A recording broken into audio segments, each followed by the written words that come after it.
Hola Trotamundos, bienvenidos, bienvenidas a Un Gran Viaje. Soy Pablo Strubel, autor de la web y el libro Cómo preparar un gran viaje y organizador de las jornadas de los grandes viajes. Y en este podcast quiero compartir la experiencia y aprendizajes de gente que ha hecho increíbles viajes de varios meses o años. ¿Empezamos?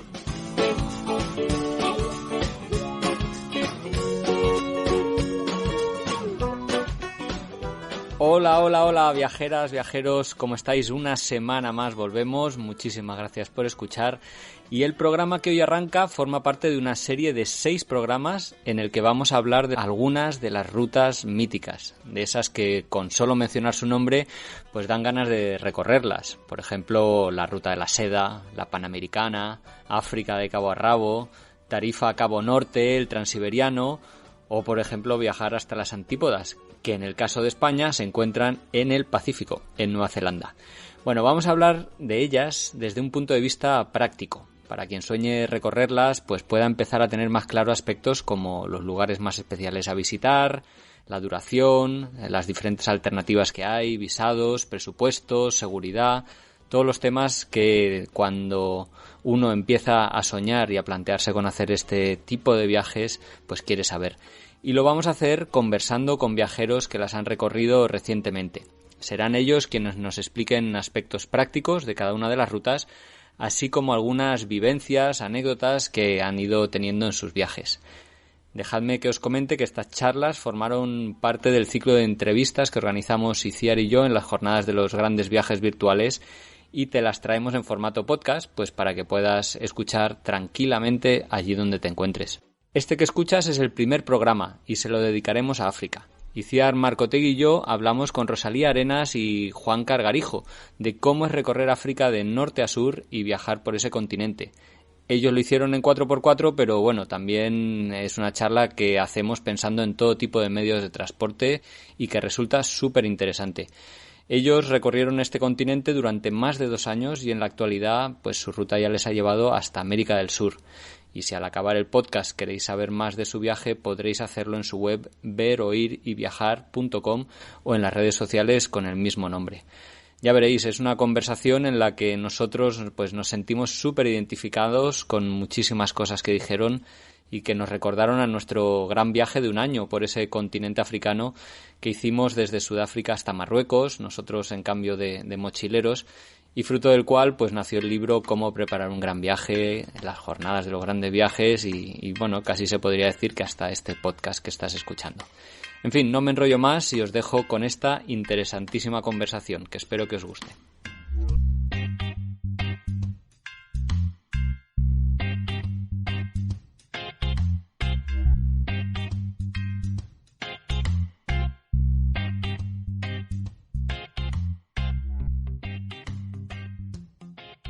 Tenemos la suerte de contar hoy aquí con nosotros con Rosalía Arenas y Juan Cargarijo, que están dando la vuelta al mundo en un 4x4 adaptado para viajar. Le han bautizado como Rocinante y salieron de casa rumbo sur hace más de 3 años ya. Su plan, al menos en lo que respecta a África, era cruzar África hasta Sudáfrica, hasta el cono sur, y les llevó 1 año y 8 meses, ni más ni menos. Luego cruzaron América y el viaje sigue por allí, pero hoy nos vamos a centrar en esta experiencia africana y os invitamos a que visitéis su página web que se llama veroiryviajar.com, porque ahí es donde han ido narrando ahí y en las redes sociales su viaje. Juancar, Rosalía, bienvenidos. Bienvenidos. Hola, ¿Qué tal? buenas tardes. Nos hace muchísima ilusión contar con vosotros y estoy seguro que a nuestros espectadores van a disfrutar mucho de la conversación hoy, en la que vamos a hablar de África, en la que vamos a hablar de un recorrido mítico o soñado para muchos, que es cruzar del norte hacia el sur. Pero nos gustaría preguntaros qué alternativas, para alguien que sueñe con cruzar de norte a sur, ¿qué alternativas se encuentran en estos momentos? Pues bueno, empiezo yo. Bueno, muchas gracias. Es un placer estar aquí. Y a ver, las alternativas que hay a día de hoy, las dos posibles, es por la costa este o por la costa oeste. La costa este es una ruta más directa, con menos países y con también países como un poco más turísticos o más, con más infraestructuras. Y la ruta occidental es una ruta pues que son más kilómetros, más países, sobre todo países un poco más complicados y menos visitados como son la zona de justamente África Occidental, la zona del Sahel y el Golfo de Guinea. Otra de la ruta que había, que era atravesando el continente, a día de hoy no es posible porque tienes que pasar por Argelia, por la zona del desierto del Sáhara, Sahel, y está muy complicada por el tema del terrorismo. Vosotros habéis optado por la costa atlántica, por la costa del oeste, perdón. La que otra que os referíais, la del este, es desde desde el Cairo, perdón, hasta Ciudad Ciudad El del Cabo, Cabo. ¿verdad? Es la clásica. ¿Por qué países pasaría, más o menos? La otra sería Egipto, creo que viene después Sudán. Sudán, Sudán del luego, Sur. sí, si no puedes ir a Etiopía, Ujú. Kenia, Tanzania y Mozambique, o bueno, si te metes Mozambique. por el interior, pues ya entras a Zambia, Zimbabue, Botsuana, Sudáfrica. Es, digamos, la ruta más de safaris, más fácil, Más conocida. más conocida. Y vosotros, que en vez de hacer eso, Ahí está la cosa. os A lo fuisteis por difícil. la otra. Sí. Contadnos un Sí, poquito de por qué fuisteis por la otra y qué sí. ruta exactamente hicisteis. Pues más o menos lo que acabas de decir. Nosotros como que buscábamos un poco darle esa vuelta y buscar ese espacio que no era tan conocido quizá y quizás sería como más real, como más auténtico de esa África más desconocida y creemos que así fue a lo largo del viaje, para bien o para mal, Claro. con sus dificultades y también pues con, no sé, las cosas positivas de encontrarte espacios en los que casi siempre éramos los únicos blancos. Y bueno, la ruta, pues atravesamos 21 países, hicimos al final en África, pero a nuestra ruta hasta Sudáfrica creo que fueron 17, Sí, 17 países. desde Marruecos, Mauritania, Senegal, bueno, si los enumeramos, Guinea-Bissau, Eh, Mali, Burkina Faso, Costa de Marfil, Benín, Togo, Nigeria, creo que este Camerún, era el orden. Gabón, República del Congo, República Democrática del Congo, Nigeria se nos ha pasado. Nigeria, Bueno, es que importante. son y Después, ¿cuál vendría? Angola, Angola, Namibia y Sudáfrica. Luego ya sí Sudáfrica. que estuvimos viajando por el sur de África, dando vueltas por el cono sur, pero lo que sería hasta Ciudad del Cabo o Cabo de Agujas, esa es la ruta. Y de esta ruta que habéis hecho, ¿qué destacaríais? ¿Cuáles son vuestras recomendaciones a alguien que la quiera hacer? Vuestras recomendaciones para que no se lo pierda.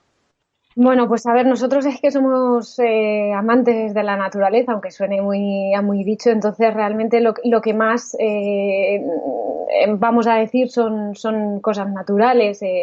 Pues no sé, es maravilloso simplemente viajar por ahí, las zonas que se atraviesan, como bien decías, Pablo, pues el desierto del Sáhara, en Marruecos el Atlas marroquí, no sé, La luego entrada al la Sahel, entrada al Sahel. desde el sur de Mauritania, con el río Senegal, vas entrando en el Sahel, que es una zona de sabanas, antes luego de las zonas selváticas, ya Sí. además del Ecuador. En Guinea-Bissau también estuvimos en las Islas Villagós, que es un archipiélago de 80 islas, que es una maravilla, es un paraíso Son increíble. prácticamente vírgenes y la Sí, gente vive como hace milenios. sí. Y luego salvando toda la zona del Sahel, del norte o sea, todo Burkina Faso, el norte de Costa de Marfil y demás. Luego ya cuando giras en el Golfo de Guinea, pues ya te adentras en la selva ecuatorial.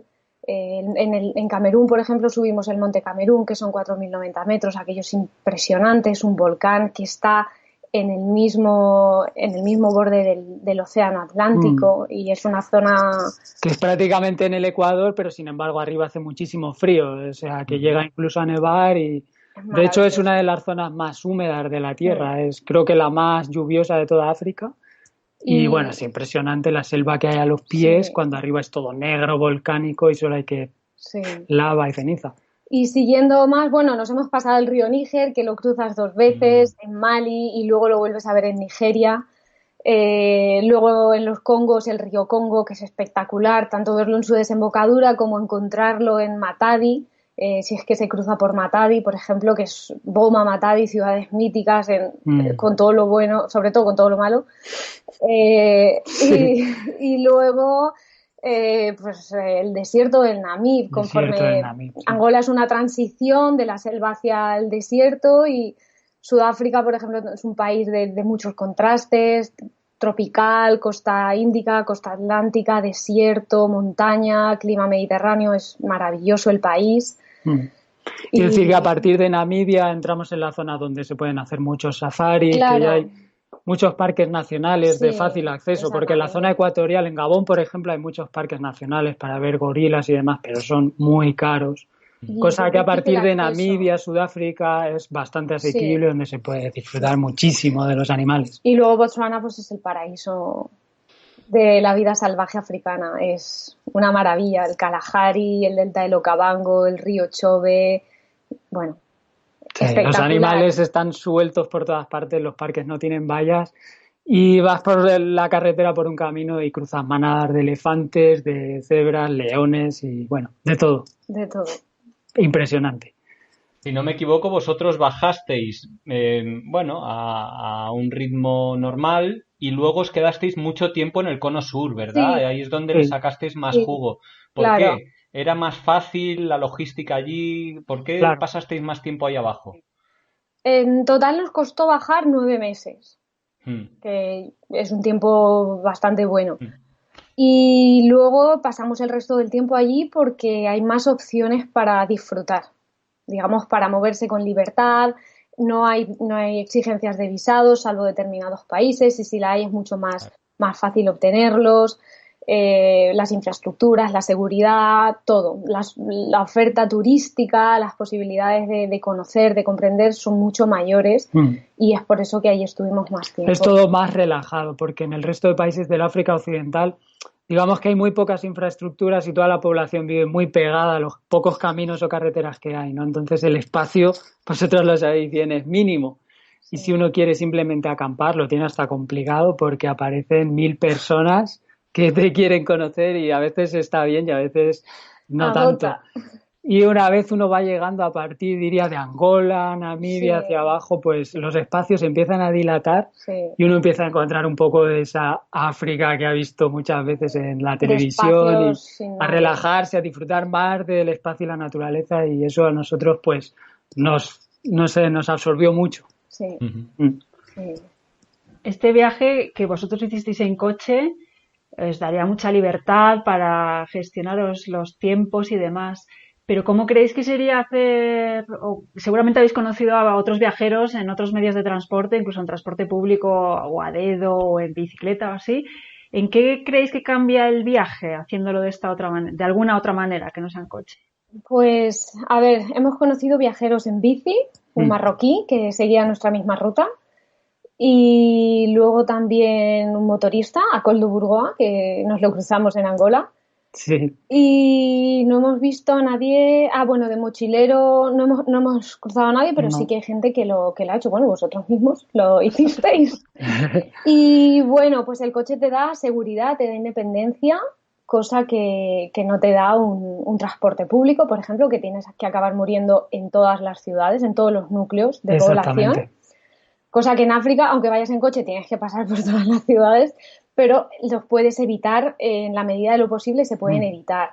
Y a la hora de buscar un sitio donde alojarte, de movilizarte para obtener visados, y vas más protegido. No es lo mismo, no estás igual de expuesto, la verdad que no. Pero sí que es cierto que nosotros en Costa de Marfil nos movimos en transporte público, dejamos el coche aparcado y fue una experiencia a la par terrible y a la par, no sé, como que nos enseñó mucho.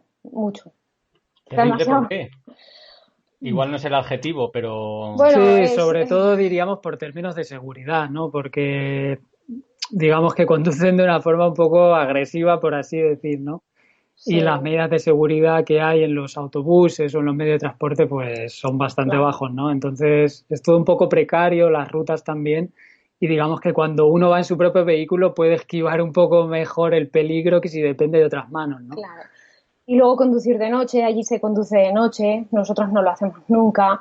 y hay asaltantes de carretera, los coupeurs de route, que les llaman allí en Costa de Marfil, que son un peligro real, y etcétera. Entonces, cuando vas en un transporte público tú no puedes decir ni la velocidad ni nada, ni el horario ni nada.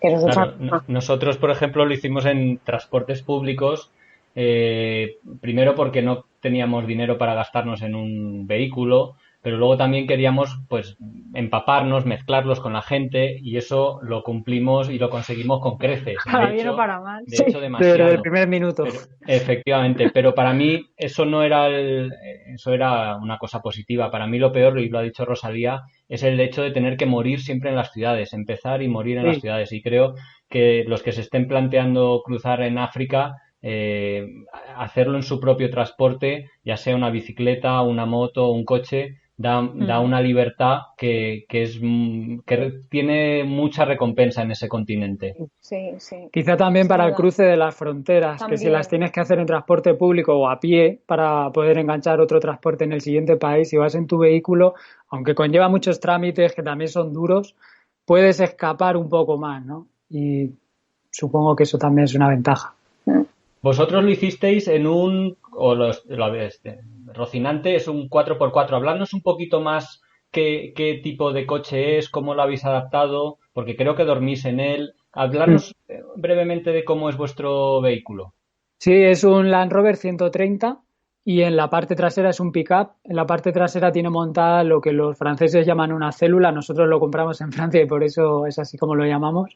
Es Ujú. como una caravana montada sobre la parte trasera en el pick-up. Entonces va separado, es independiente del vehículo de lo que es la caravana, diríamos. Y nada, nosotros hacemos vida a la hora de cocinar, dormir y todo atrás, Arriba. en la parte trasera arriba, que es como nuestra casa. Sí. Y para dormir, en la propia, también Sí, ahí. Sí, Ah, sí, sí, eso, es siempre fijo y está, la cama está montada y tiene la cocina y ahí claro. tenemos pues mucha autonomía para Sí, agua para beber, agua para ducharnos, para guardar comida, sí, gas, todo esto. Tenemos un poco todo lo que necesitamos. sí. Es una célula, una camper que también le llaman fija, no se levanta el techo ni nada, es todo igual. Mm. Y esa es nuestra casa. ¿Creéis que el ir en un vehículo 4x4 es fundamental o es imprescindible o se podría hacer un viaje por África desde el norte hasta el sur con uno que no sea tracción a las cuatro ruedas? Sería muy recomendable, diría yo. Exactamente. Porque, a ver, los africanos viajan en coches que no son 4x4, pero claro, que continuamente están atascados, están rotos contra las piedras. Y claro, es muy recomendable, diría yo, un 4x4 si se quiere tener un mínimo de seguridad o un bastante de seguridad. Y también a la hora de que uno que ya ha llegado hasta allí, pues puede llegar a lugares que si no, no llegaría, porque llegar hasta ciertos lugares cuesta muchísimo. Entonces, ese pequeño esfuerzo que te permite un 4x4 pues si no, no lo vas a conseguir. Sí, Y de sí, verdad que llegar no sé, al centro, al Ecuador, cuesta un esfuerzo, ¿eh? sí, sí, es más que recomendable.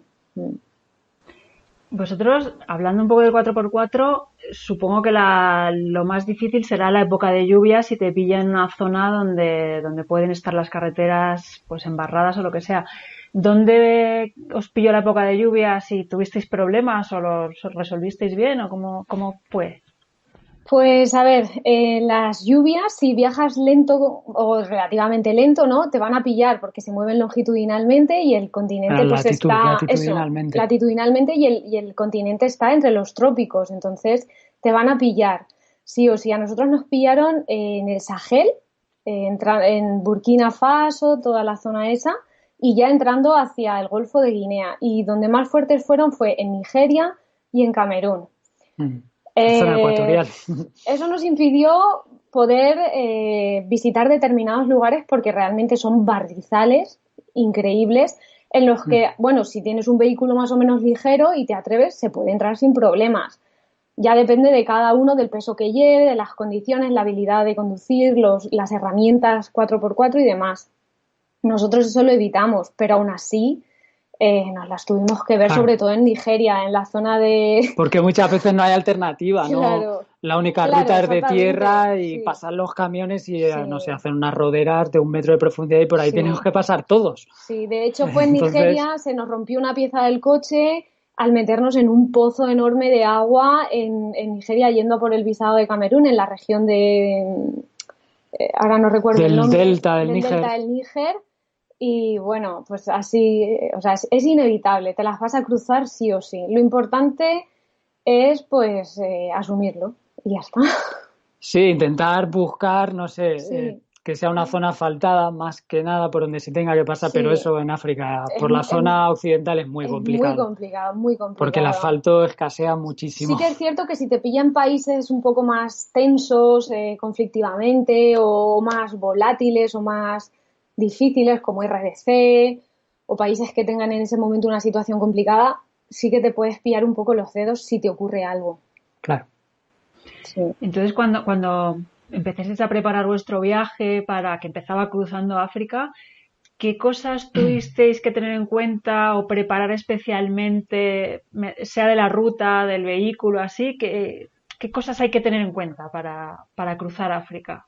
En nuestro caso nos centramos bastante en preparar el vehículo, porque la información que encontrábamos acerca de África Occidental era poca y contradictoria, la verdad. Entonces intentábamos hacernos con, no sé, con los visados, con información de las embajadas, dónde podríamos conseguir los visados, los permisos que necesitamos para el vehículo, información. Y eso era realmente complicado, no lo podíamos controlar totalmente. Entonces nos centramos más que nada, tampoco en la ruta, porque, no sé, lo veíamos complejo el señalar nuestra ruta para un periodo de tiempo prolongado. Entonces nos centramos más que nada en preparar bien el vehículo, ¿no? El vehículo y luego tener claro qué vacunas son necesarias. Por ejemplo, la fiebre amarilla sí o sí imprescindible. El resto, muy recomendables también. Llevar un seguro de viaje, sí. Y pues no sé, salud y todo lo que es relativo a salud, documentación si se sale con los visados preparados de antelación, si no, pues no sé, tener a mano pues fotos y demás.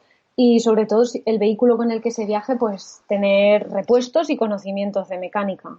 Sí. Eso justo iba a preguntar, la mecánica, ¿vosotros sois manitas o, digamos, veníais, vuestra experiencia viajera venía de montar en 4x4 y usarlo mucho y demás, o comprasteis el coche para este viaje y a partir de ahí poco a poco habéis cogido la experiencia? Sí, totalmente. O sea, nosotros compramos el 4x4 así de claro, sin tener ni idea de lo que era un 4x4. Nunca habíamos tenido. Lo que pasa que sí es cierto, yo estudié por suerte 5 años de mecánica y bueno, nos están sirviendo muchísimo porque también por suerte compramos a Rocinante que claro, pues ya tiene bastantes años, entonces hubo que hacerle unos cuantos arreglos, ¿no? Hubo que destriparlo antes de salir y tanto en el coche como en lo que es la caravana. Entonces, a partir de ahí, pues lo conocimos muy bien. También estuvimos investigando mucho, dejándonos enseñar por otros mecánicos, sobre todo mecánicos de los de antes, de los que te enseñan a arreglar el vehículo con 4 arreglos.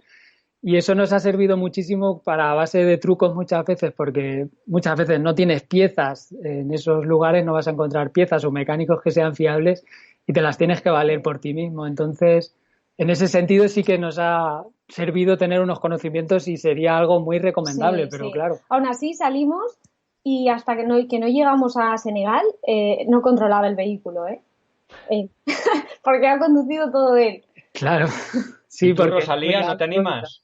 Yo me animé en Gabón y en Marruecos, pero yo le decía, no, cuando llegue mejor carretera, cuando venga una mejor carretera, y como no llegaba nunca, pues al final no lo he cogido nunca. Y es un coche muy alto y muy estrecho, entonces se bambolea muy mucho, pesado, es muy pesado, es muy difícil de controlar. Y de hecho, durante el tiempo que estuvimos en Marruecos, él solo podía conducir, no podía mirar a ningún sitio. O sea, que sí que es recomendable que si es el primer coche que alguien se va a comprar o lo que sea, que lo domine antes de salir.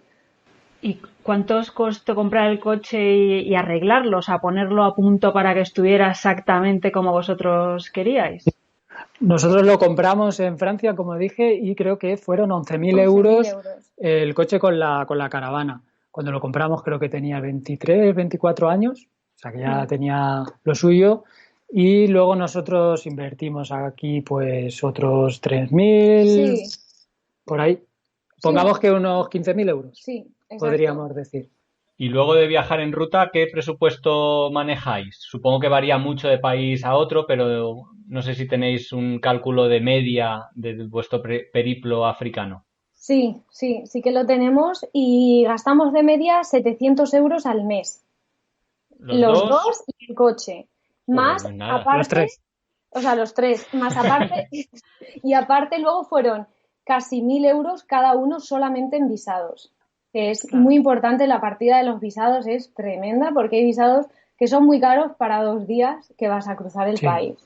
Pues hablándonos un poquito de los visados, cómo se gestionan o los vas haciendo en ruta, un poquito así para que la gente se haga una idea. Bueno, pues los visados se pueden gestionar desde España, teniendo muy clara la ruta, todos los países por lo que se va a pasar, entonces vas con la ruta fijada y los sacas y haces esa ruta, o como nosotros que fuimos a ver qué pasaba. Y entonces los tienes que tramitar conforme vas avanzando. Cuesta mucho tiempo, cuesta esfuerzo, información y sobre todo lo peor de todo es que tienes que ir a morir a las capitales, Exactamente. que es lo peor de África. Es lo peor. Nosotros creo que invertimos como 35 días, creo que fueron, Solamente de espera. de 20 meses, 35 días fueron de espera muerta en ciudades donde no había Horribles. nada que hacer salvo sobrevivir. Exactamente. Y el hecho de tener un pasaporte, pues solo te permite solicitar un visado. Estás en una capital y dices, bueno, pues intento solicitarlo, sí, pero te tienes que esperar a que te lo devuelvan. Es complicado, además te tratan, siempre eres sospechoso de algo a la hora de ir a pedir un visado como tercero, no eres residente de ese país, entonces la burocracia es lenta, es tediosa, es pesada, hay que coger taxis, es horrible, horrible. Sí, Pero bueno, puedes tener un poco más de flexibilidad. A día de hoy, claro. en la ruta occidental, según lo último que sabemos, salvo Nigeria, que te exige sacarlo en tu país de residencia, el resto de países, en principio, sí que los puedes tramitar en terceros países. ¿A vosotros os pasó eso? ¿Que tuvisteis que enviar algún pasaporte a España o algo para tramitarlo en el No, país? No. no nos pasó, pero estuvimos con el agua al cuello para obtener el de Angola, porque fue en el momento en el que todavía Angola no se abría y hasta que no llegamos a la frontera casi no sabíamos si lo íbamos a obtener o no. Nos la jugamos ahí bastante. Bueno, estamos hablando de hace 3 años, ¿no? Como mucho. O Sí, sea, ahora por ejemplo Claro. Angola ya no hay problema. Hay Es requisitos. que todo va cambiando pero mucho. claro, Hay es que todo países que se cambia. abren y otros se cierran. Es Claro. todo muy volátil, es lo que hay que decir, que es, te lo puedes planear desde casa, pero luego es todo muy volátil. Y la frontera que ahora estaba abierta, mañana está cerrada y Sí. la embajada que daba visados Ahora no deja los de da. darlo sin explicación Sí. alguna y te quedas tirado y es... Lo único seguro en África es que no hay nada seguro, entonces Sí. tienes que jugar con eso. Sí, las cosas van cambiando. Nosotros cuando estuvimos, por ejemplo, el de Nigeria fue muy fácil, lo pudimos conseguir en Camerún, que nosotros hicimos la ruta en el otro sentido, y el de Angola casi cambiamos toda la ruta porque no nos lo daban. Finalmente lo conseguimos, pero estuvimos a esto de cambiar toda la ruta. Así que, como decís, Claro. todo va cambiando y lo importante es estar al día e informarse Sí. de dónde y cuándo se pueden hacer las Claro, cosas. o te puede pasar que llegas a un país como Gabón y el de turno de la frontera te dice, te pregunta por la reserva, una reserva que has cancelado hace días y que es todo De hotel, mentira, reserva de hotel. llama al hotel y en el hotel no saben nada de ti y entonces te dice no puedes entrar a este país, entonces tienes que retrasar la ruta. Cruzar todo Congo para poder bordear Gabón. Y eso, nosotros por suerte no nos pasó, porque ese día no se le cruzó por llamar, ¿no? Porque yo le dije, este es el número y no llamó, pero otros viajeros detrás les ha pasado y cosas así, pero continuas. Es todo muy así, está todo pendiente en el aire. Sí, también el abuso, perdona, solo que el abuso que tienen también en las fronteras a veces, Sí. porque nos ha pasado, creo que fue en la entrada de Nigeria, que teníamos un visado de 30 días y el oficial de turno, que era un semidios, pues nos dio solo 15 días, Hombre. porque él quiso. Esta historia me suena Esto también. nos suena Claro. también. Lo sabéis igual que nosotros, es un continuo, es que dicen, bueno, pero a mí eso ya no me importa dónde ocurrió, aquí mando yo. Y en realidad es un triste policía muerto de hambre, pero... Es así.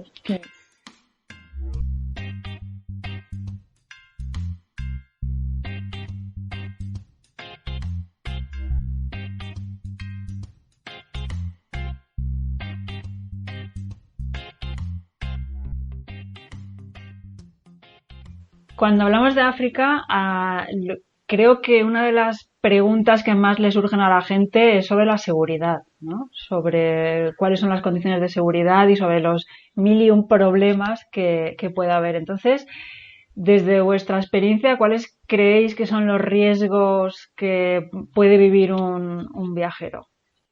Pues a ver, riesgos hay. Sí. No podemos decir que no porque hay riesgos. Sí que es cierto que se puede hacer sin problemas y hay gente que lo ha hecho y ha tenido problemas. Entonces, está un poco en la inteligencia de cada uno, ¿no? Si hay zonas muy conflictivas, como ahora es el Sahel, hay que evitarlas. Ahí hay un riesgo de terrorismo. Luego, países en los que hay una cierta inestabilidad política por elecciones, por cualquier situación, por también terrorismo o cualquier tipo de razón, pues también si hay que pasar rápido y no perder el tiempo, ir a visitar sitios que en ese momento pues no merece la pena, ya habrá otro momento. Y luego nuestra experiencia es que las zonas rurales son seguras todas, en general. En el África Negra nadie te va a hacer nada, No. la gente es amable, es cariñosa, pueden ser un poco pesados, pero bueno, es normal, eres blanco y eres nuevo, viajas con algo que llama la atención, pero el problema son las ciudades. Las ciudades son el mayor foco del Donde más problema. te van a querer robar, Sí, si sí. hablamos de eso, porque en las zonas rurales ni siquiera tienen esa, no sé, ambición por el dinero que puedan tener Claro. en otros lugares, tienen una mente más limpia. De hecho, nosotros solo sufrimos 2 intentos de robo en el coche. Fue en Namibia, precisamente. Namibia, Sudáfrica, son países en los que las diferencias entre negros y blancos, pobres y ricos, están muy a la vista. Y entonces las ganas de robar como que están más, con más en el aire, ¿sabes? Es más visual todo, entonces ahí no tuvimos ningún problema, no se llevaron nada, pero bueno, hay que andar un poco con ojo, ver dónde dejas el coche y demás. Y luego, sí, los militares que hay, si van borrachos, etcétera, hay controles, Claro. Las fronteras, te pueden intentar extorsionar. Hay algunos, como en Nigeria, que son falsos militares, que van con armas. Entonces, hay que ir con tranquilidad, sin prisa, sin ganas de tener un encuentro verbal, sin agresividad, sobre todo con una sonrisa. Llegas con una sonrisa a un control militar y los desmontas. O les Claro. hablas de cómo está tu familia O del Barça y el Madrid. Claro. El comodín del fútbol es... Sí. es Y clave. sí que es cierto que bueno, nosotros sí que es cierto que al ser españoles, lo tenemos que decir, en ningún país nos han recibido mal. De hecho, el vehículo tiene matrícula francesa y sí que al principio hemos visto cómo hacían así en la África francófona y no les gustaba mucho porque los franceses no caen muy bien normal. Pero luego seguían, no, somos españoles. Ah, bueno, venga, españoles y portugueses, bien. Entonces, hay que ir con conocimiento. Sí, pero yo quería decir también que a pesar de todo, la incertidumbre que hay en África siempre es todo muy volátil, incluso la paz Sí. es muy volátil. Por ejemplo, suelo decir que estábamos en Camerún y fue después de atravesar Nigeria, que Nigeria es complicado. Y después de Camerún estábamos muy relajados porque se respiraba otro ambiente. Sin embargo, fueron como 4 o 5 días después que salíamos del país y donde habíamos estado increíblemente bien, que subimos al monte Camerún, disfrutamos, estalló una revuelta impresionante porque hay una zona anglófona dentro de un país francófono. Y esa zona, que creo que todavía sigue en conflicto y Declararon la fuerte, independencia. pues bueno, los helicópteros del Estado empezaron a disparar a la población desde el aire, hubo muchos muertos y violaciones bueno, Sí, y conocimos a un viajero que se quedó ahí atrapado y bueno, en fin. cuando estaba todo muy tranquilo 5 días antes O sea, o 4, y que- no se sabe, es que es así. Que te puede estallar cualquier cosa que no controlas. Incluso lo que intentas controlar, pues puede aparecer. Os vamos a hacer algunas preguntitas que han ido poniendo aquí en el chat la gente que nos está súper escuchando. animado, ¿eh? Sí, Está súper A animado. ver a cuánta nos da tiempo a responder. Entonces, Vale. vamos a empezar por unas logísticas que nos preguntan que cómo elegíais los sitios para dormir. Ya sabemos que dormíais en el coche, pero ¿dónde parabais? Y ¿dónde os duchabais? Bueno, Sí, pues sí, es para... que os duchabais. A ver, pasábamos normalmente por sitios donde el agua escasea mucho, ¿eh? Entonces es un delito de verdad tirártela por el cuerpo en lugar de a la garganta. Pero bueno, agua siempre intentábamos llenar donde fuese y nosotros siempre tenemos o una garrafa o una bolsa de estas que son negras y se calientan con el sol. Intentábamos llenarla normalmente durante el día para que a la noche pues tener por lo menos 5 litros para cada uno y darnos simplemente un remojón para quitarnos el polvo y el calor que te hace revivir. Nos duchábamos con un cambiador de estos de montaña, de acampada. Lo montamos al lado del coche y por gravedad pues nos duchábamos. Como hace calor siempre, pues al fin y al cabo no pasas frío en absoluto. Y para buscar dónde dormir, pues bueno, si eran lugares más tranquilos, donde no había mucha población. Lo que pasa es que es difícil porque aparecíamos en lugares donde decíamos, hostia, un campo aquí, no hay nada, debajo de una acacia, impresionante el lugar, y aparecen de dónde, no lo sé, 200 personas y vacas, burros y ovejas. Pero bueno, si era un lugar rural, pues siempre dormíamos ahí al cobijo, a veces también de alguna aldeía, que tomábamos permiso al jefe del poblado y entrábamos en contacto con ellos y era una experiencia maravillosa. Sí. Y si era en pueblos o ciudades por alguna necesidad, pues buscábamos hoteles que normalmente negociábamos en el patio del hotel que nos dejaran aparcar para nosotros dormir ahí y pagábamos muy poco y así teníamos la seguridad de 4 paredes de piedra. Sí. Así. Nos preguntan también, a ver, que si podíais entrar en los parques nacionales con vuestro coche o eso no era posible. ¿Y si hacía falta guía o podéis ir por vuestra cuenta? Por supuesto, a los parques nacionales se puede entrar con el vehículo perfectamente, siempre que sea un coche. Con moto no, creo que no te dejan entrar a ninguno. Y no es imprescindible llevar guía, o sea, para nada. Puedes contratar un guía particular y subirte en los coches de ellos, un tour, un safari, pero puedes ir tú por libre sin problema. Y dentro de los parques se puede acampar con tu vehículo, que es la mejor experiencia que puedes tener. Pasar la noche entre animales, en un espacio natural de muchísimas hectáreas donde reina la vida salvaje. Exacto. Eso es. Y salvo en algunos parques de Sudáfrica, en el resto sí que es imprescindible llevar 4x4 en esos parques, porque es... Claro, hay mucha arena o piedra, barro, vadeos, etcétera. Sí. ¿Tenéis algún parque nacional favorito? En Sudáfrica yo recuerdo que me gustó muchísimo Mountain Zebra, que es un parque pequeño muy montañoso donde, bueno, es poco conocido y entonces pues una variedad de paisaje impresionante y de animales. Y luego, sobre todo, más allá de parques nacionales, el Kalahari en Botsuana en general, porque ni siquiera necesitábamos entrar a los parques nacionales, porque como no estaban vallados... Sí.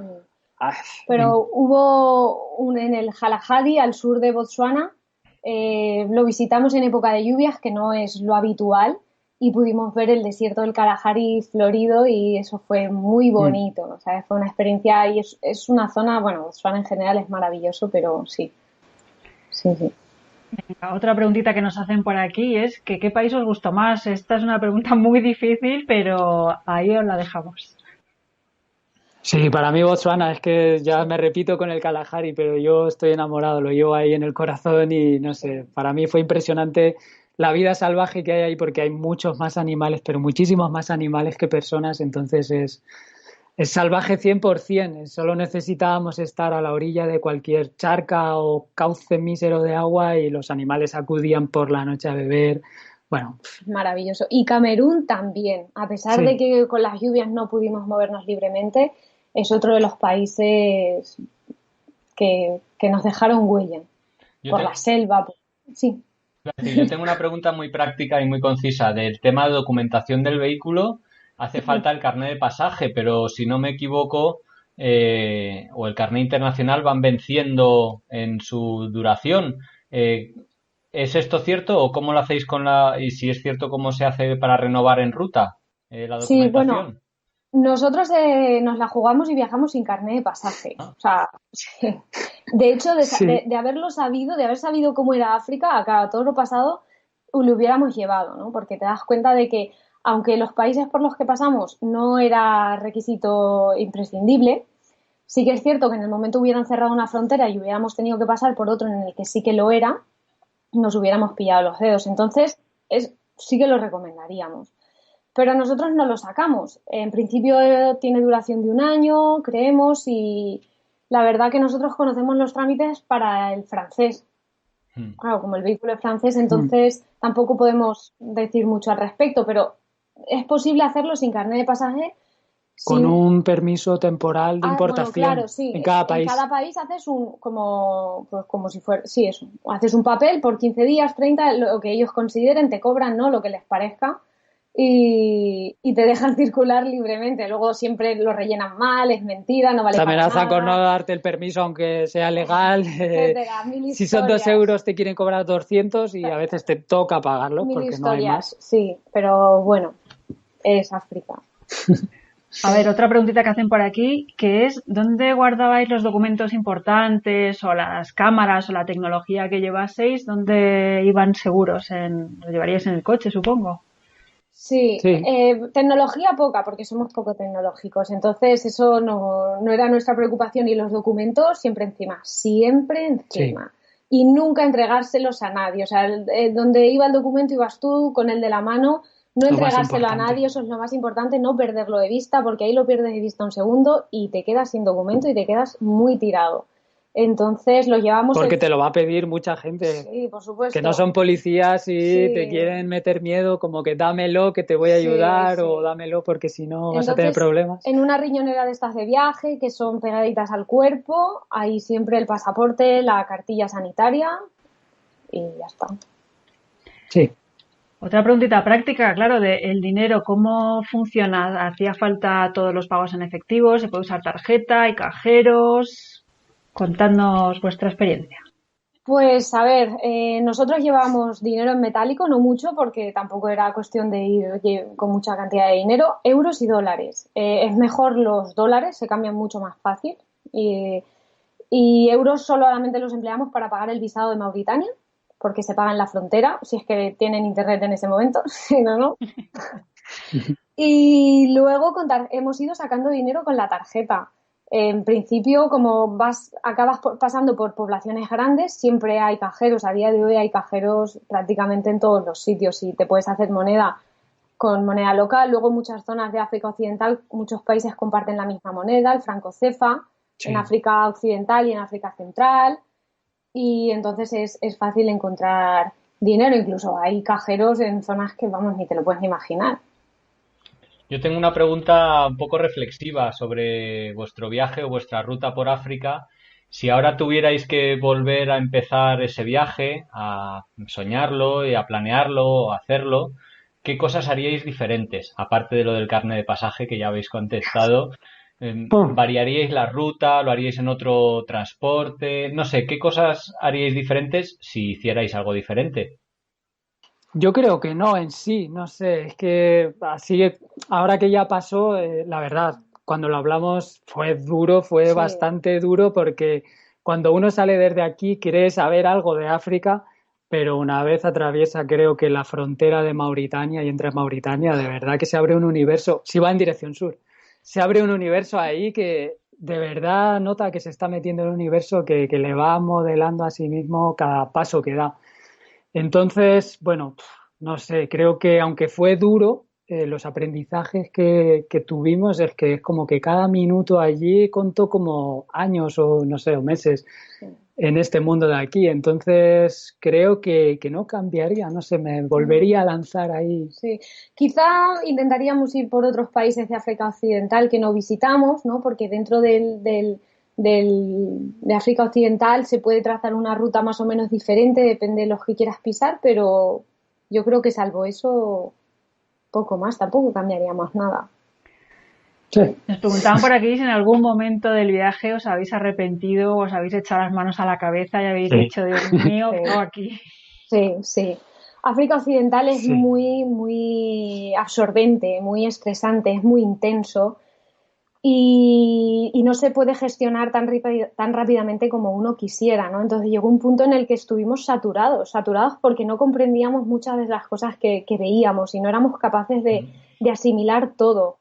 Y entonces reventamos, un momento que ¡boom!, explotó todo y tuvimos que decir, no, vamos a resetearnos, vamos a olvidar todo lo que sabíamos, vamos a tratar de no juzgar lo que vemos y a ser más, no sé, más moldeables, a fluir más con todo lo que nos rodea para poder seguir viajando bien, porque si no se estaba convirtiendo en algo muy estresante.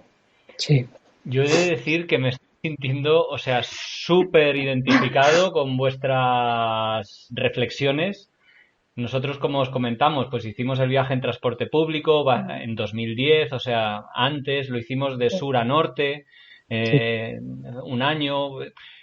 El contexto era un poquito diferente, pero al final muchísimas de las reflexiones que habéis hecho, de verdad me he sentido súper identificado y creo que habéis reflejado, al menos como lo vemos nosotros, muy bien el qué representa viajar por África, al menos desde nuestra experiencia. Claro. La verdad es que podríamos estar horas hablando con vosotros por esta afinidad, ¿no?, que estamos encontrando, pero el tiempo se nos está acabando y yo creo que esta charla ha gustado muchísimo, ha habido muchísimas preguntas y sí que me gustaría que dijerais a los oyentes nuevamente cuál es vuestra página web o contacto por si alguien quiere continuar preguntando, porque creo que a partir de esta charla salen muchas preguntas. Sí, claro, nosotros encantados.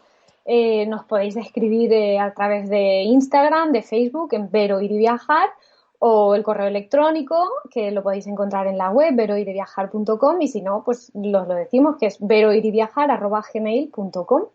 Y nosotros siempre encantados de poder ayudar en la medida de lo posible a todo aquel que quiera meterse por ahí, porque nosotros nos hubiera encantado tener a alguien.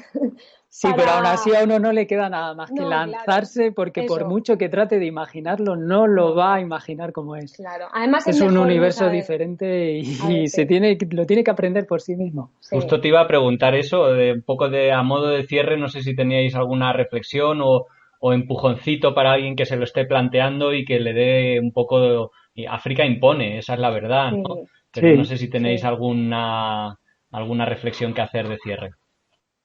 Pues no sé, creo que es un viaje indicado, creemos, ¿no?, para personas que de verdad quieran aprender aquello que no se va a aprender ni en la televisión, ni en lo que, no sé, ni siquiera en internet ni nada, sino que lo tiene que vivir en primera persona. Es como un mundo que está ahí, pero que está como escondido, ¿no?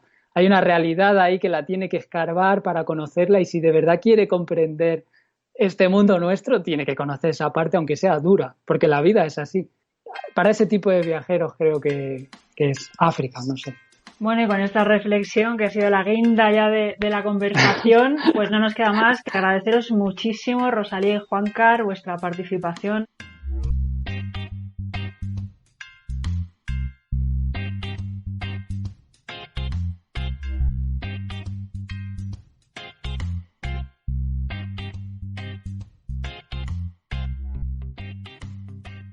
Y esto ha sido todo por hoy. Espero que hayas disfrutado con este podcast. Si te ha gustado y crees que a alguien le puede interesar escucharlo, por favor, compártelo, envíaselo.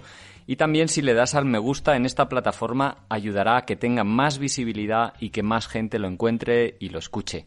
Y me ayudarás a extender un poquito más la pasión viajera. Y desde luego, si aún no te has suscrito, te invito a hacerlo para no perderte ningún programa. Si tienes comentarios, sugerencias, ideas sobre lo que has escuchado, no dudes en dejarlas en la plataforma desde la que escuches, o mejor aún, escribirlas en la entrada específica sobre este programa que hay en el blog de ungranviaje.org, donde además encontrarás todos los enlaces a las webs, libros y recursos que hemos mencionado en este capítulo. Te recuerdo que estamos en Facebook, Twitter, Instagram y en la web ungranviaje.org, y nos puedes enviar un email con cualquier cuestión a hola@ungranviaje.org. Gracias por escuchar y hasta el próximo programa.